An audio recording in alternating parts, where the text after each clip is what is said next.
How Taylor Swift used the law of attraction to make $1 billion. Don't believe me? I'm gonna break it down in this video. All right, so a recent subscriber asked me, do you think Taylor Swift uses the law of attraction?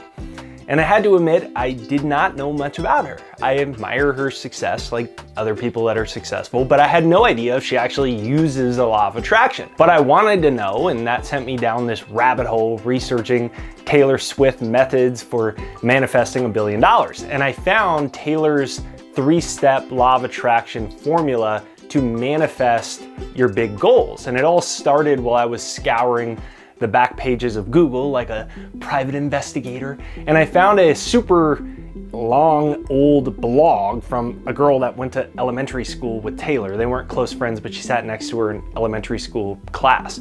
And she wrote this part of a blog. She said, quote, "Taylor had this dream, a dream we all thought was a little bit odd and far too big. She wanted to be a famous country singer. At 9 years old, she had this dream." Now, just imagine how crazy it would be to have sat next to some random girl named Taylor when you were 7 years old, and she would tell you how she was going to be this famous country singer, and sometimes kids would poke fun at her in class. But then 20 years later, she's a billionaire country music star, and you were sitting next to her when Billy in math class used to burp in her face and do spitballs in her hair and say, "You're not going to be famous." But now, 20 years later, you see this lady and she's a billionaire musician. But what was the secret to her manifesting everything that she wanted, right? Taylor was unrealistic, even when she was a kid. When everyone was little, when everyone's supposed to be unrealistic when you're a kid, you're supposed to have a good imagination, already the other kids didn't believe her, and they probably didn't believe in their own dreams. Everybody else had already become realistic and began imposing limitations on their own minds.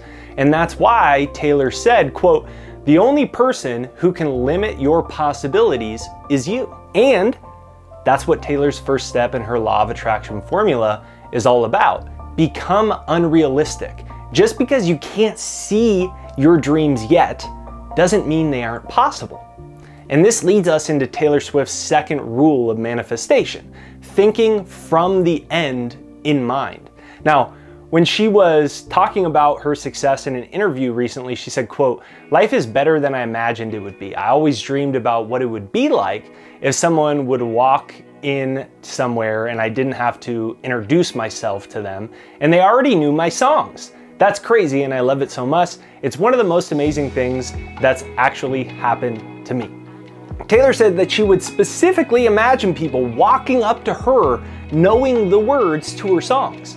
She was probably seeing their facial expressions of fans that she didn't even have yet. She was hearing them saying the lyrics to her songs that didn't exist yet. Maybe she was even seeing and feeling the emotions of her fans talking to her about how her songs changed their lives. Maybe she was even feeling the shock and excitement of herself becoming a famous country singer, even though it had not happened yet. That's the end in mind. Her superpower was her ability to think from the end in mind, living in her future dreams before they manifested. And modern neuroscience has now proven this visualization technique is guaranteed to work not just for Taylor Swift, but for you as well. So for example, in a recent study, scientists took a group of people and they taught them a piano sequence that they played every single day. And in another group, they didn't actually let the group play the piano, but they had them imagine the same piano sequence in a daily visualization, acting as if they were playing. And then the third group was the control group, so they did absolutely nothing, so they could see what was working and what wasn't. And then neuroscientists use fMRI machines to study their brains, and they found that the group who imagined playing the piano sequence was activating the same areas of the brain as the group that actually played the piano. They proved that the pictures in your mind are as real as physically doing the task.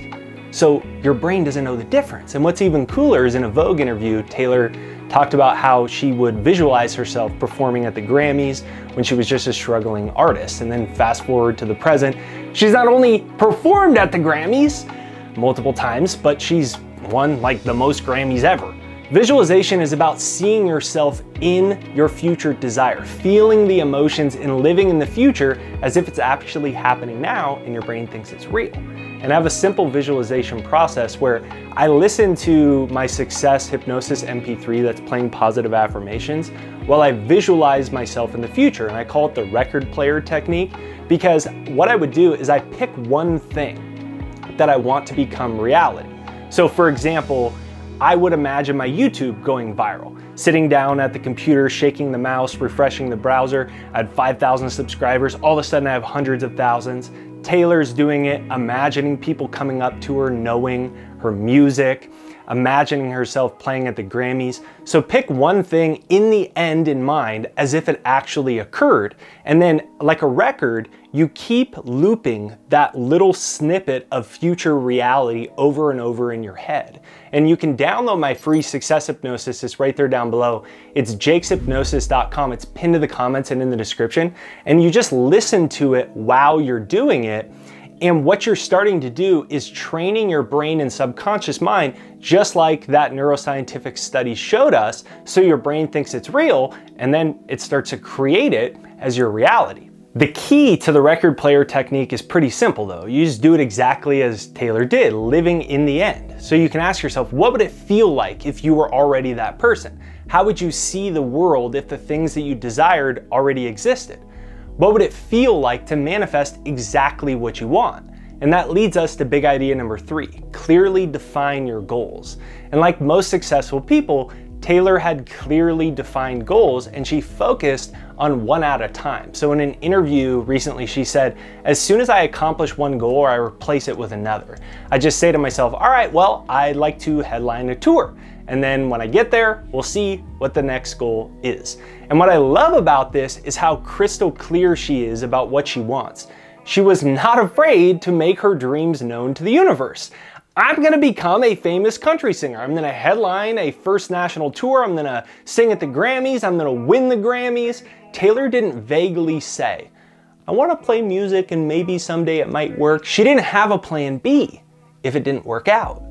You remember what her elementary school classmate said. She said that when she was a little kid, she wanted exactly what she has now.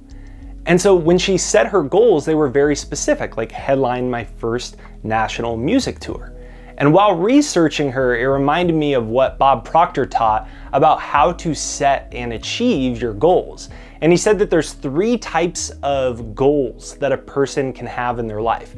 And the first is an A-type goal. So this is a realistic goal that you already know how to achieve. Like your family owns a business and one day you want to work with them. Right now you make $30,000 and you'd love to do it again next year. There's nothing wrong with that. It's just a goal you already know how to do. There's no growth in it. There's no magic in it.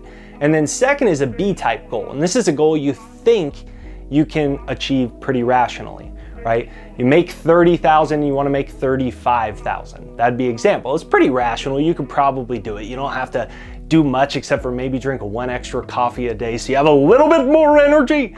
That's all you really have to do, right? It's just irrational. I could probably achieve this. Again, there's no real magic in it. There's nothing wrong with it. If people have goals, that's normally where they are. But then last is a C-type goal, or what I now call a T-Swift goal. And this is a goal that you have no idea how to achieve.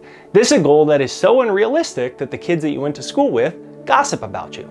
A C-type or a T-Swift goal are the ones that you dream about where you say, God, I have no idea how to do this, please help me. So a T-Swift goal or a C goal is one you don't know how to do. Become a billionaire country singer.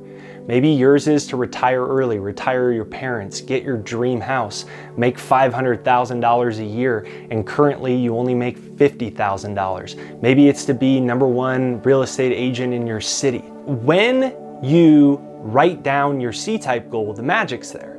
And while I was researching all of this, it made me kind of think about, okay, why do people not like her, right? Like I understand some of you don't like her music or whatever, but why do people get angry when they see a successful person like her? And I think it's because on a subconscious level, they see a girl like Taylor making $1 billion playing music, and it makes them feel like life is unfair. But I think if we trace the haters back to their teenage years, we see that they never set goals. They never learned about the law of attraction. They became so realistic that the law of attraction started working against them. They stopped setting goals. They stopped setting C-type T-Swift goals. And they started thinking about, okay, what's realistic? So the question is, what do you really want? Not what do you think you can do, but what do you really, really want? And at the end of the day, her story just shows us that it's possible if you believe you're worthy of what you want. She said, quote, "Never believe anyone who tells you that you do not deserve what you want." So pull out a pen and pad, write down your C-type T-Swift goals, and start visualizing it. You can get my free success hypnosis right there down below. It's jakeshypnosis.com. It's pinned to the comments and in the description right there down below. Once you write your C-type goal, you can start to listen to the success hypnosis and start to do exactly as she was doing, seeing the people's faces, being in the future before it's happened. So if you enjoyed this video and you want to see more, make sure you hit the like button, subscribe, bell notification right over there. And if you want to see more about some celebrity manifestation secrets, you can click right here and you can watch my Joe Rogan technique on his mind-bending techniques to shape and control your reality.